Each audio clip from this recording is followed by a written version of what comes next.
Hey, thanks so much for tuning into the Daily Dose for Spiritual Growth. We are continuing on in the book of Psalms. Hopefully you enjoyed Worship Wednesday. Yesterday we took a pause from the chapter, but we're diving right back in. Psalm 38 today. And this middle part of the chapter, I'm going to read in verses 12 through 18, is extremely challenging, extremely convicting, and extremely hard to do because this goes completely against our natural tendencies. Well, let's dive in and I'll tell you why that is. Verse 12, and this is the Psalm of David here, and he's writing, this is what he says in verse 12. Those who want to kill me set their traps. Those who would harm me talk of my ruin. All day long they scheme and they lie. And this is, you probably had people in your life like that they spread rumors, they slander, they gossip about you. When you deal with people, you deal with people, and everyone has different preferences. And because of what we talked about yesterday, even the day before that, just how we can be so blinded by our own sin, and we don't even realize what we're doing. And David obviously understands that, and he's saying, man, I've got people all around me who are just scheming against me, want me to fail. This is how he responds in action and in attitude and his posture before the Lord. And this is why I'm saying it is completely counter ourself. Listen to verse 13. He says, I am like the deaf who cannot hear, like the mute who cannot speak. I have become like the one who does not hear, whose mouth cannot offer no reply. The amount of self-control and discipline that takes, an amount of spirituality and spiritual maturity that takes. Why? Because naturally we're going to want to fight back. Naturally we're going to want to talk back. We're going to want to, vindicate ourselves. We're going to want to defend ourselves, right? We're going to want to do all these things, and listen to how, we can learn so much from how David responds here.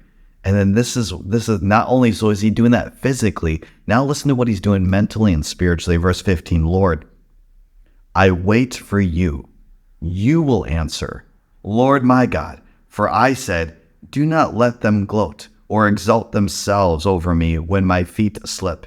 So what I love about that is that he's not claiming to be perfect. He's like, I know my feet will slip. And what is he saying there? I know I'm going to make mistakes. I know I'm not perfect. But he's saying here is like, hey, don't let them gloat though or exalt themselves. Verse 17, for I am about to fall and my pain is ever with me. I confess my iniquity. I am troubled by my sin. And that's what we have to do. What I love about that is just David's honesty. Again, we can get so caught up in defending ourselves and justifying ourselves and really justifying our sin when somebody tries to, come at us, and we'll try to do anything and everything to make other people look bad, to make ourselves feel and look a little bit better. But we see David's example here. We can allow the Lord to answer. We can wait patiently for him, and then we can just be honest with God and say, God, I know I fall short. God, I know that, I'm not perfect in this situation. God, would you help me? God, would you help me to become a better father? Would you help me to become a better husband, a better wife, a better, whatever you're trying to do, whatever leadership position that God has given you, whatever platform he's given you, whatever influence you have, you can't do it on your own. You're going to fall short. Would you go to the Lord today? Would you confess your sin? Would you be honest with him? And would you wait patiently?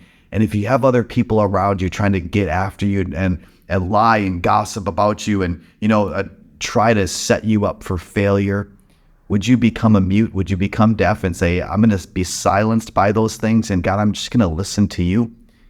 And as you do, would you experience the peace that passes understanding? Would you experience, as we talked about a couple of days ago, that we run to God and we find shelter under his wings? Would you choose to do that? Would you find that peace, that strength, and that love that only comes from him? Hey, thanks so much for tuning in. Make sure you tune in tomorrow for the Daily Dose for Spiritual Growth.